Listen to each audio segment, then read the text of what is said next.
ব্যাটটাচের গুরুত্ব অপরিসীম।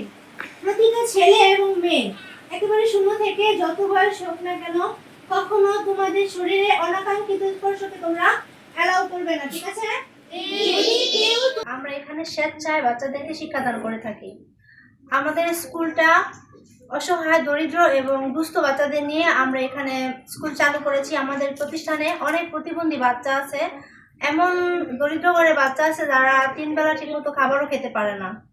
তো সেই ধরনের বাচ্চা নিয়ে আমরা এখানে কাজ করছি। আমি প্রশাসনের দৃষ্টি আকর্ষণ করব, প্রশাসন যেন তার জায়গা থেকে আমাদের স্কুলের পাশে দাঁড়ায়। যেহেতু আমাদের স্কুলটা ক্ষুদ্র পরিসরে চালু হয়েছে, এখানে অল্প জায়গা, আমাদের অনেক বাচ্চারা ভর্তি হতে চাচ্ছে, আমরা তাদের ভর্তি নিতে পারছি না।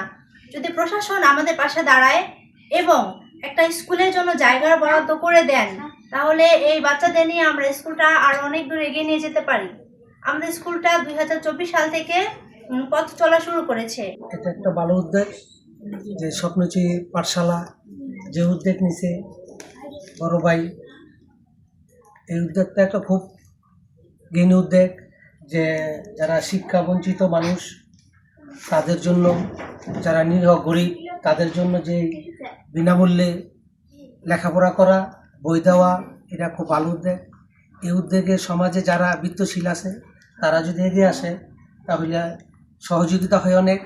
এবং এর পাশাপাশি যদি সরকার থেকে কোনো সহযোগিতা করে, একটা স্কুল দরকার, তারপরে মাস্টার দরকার। এখন তো বিনা বেতনে বা যার যায় নিজের উদ্যোগে ইচ্ছা পড়াইতেছে, যদি সরকার থেকে সহযোগিতাটা করে, যে এই বঞ্চিত মানুষ, যারা শিক্ষা বঞ্চিত মানুষ তাদের জন্য একটা স্কুল করে দেয়, একটা জায়গা করে স্কুল করে দেয়, তাহলে এই বাচ্চারা লেখাপড়া করে মানুষ হতে পারে। এরাই একদিন বড় হবে, এরাই দেশের জন্য সম্পদ হবে, এরাই দেশের একটা বড় কোনো পদে গিয়ে দাঁড়াবে।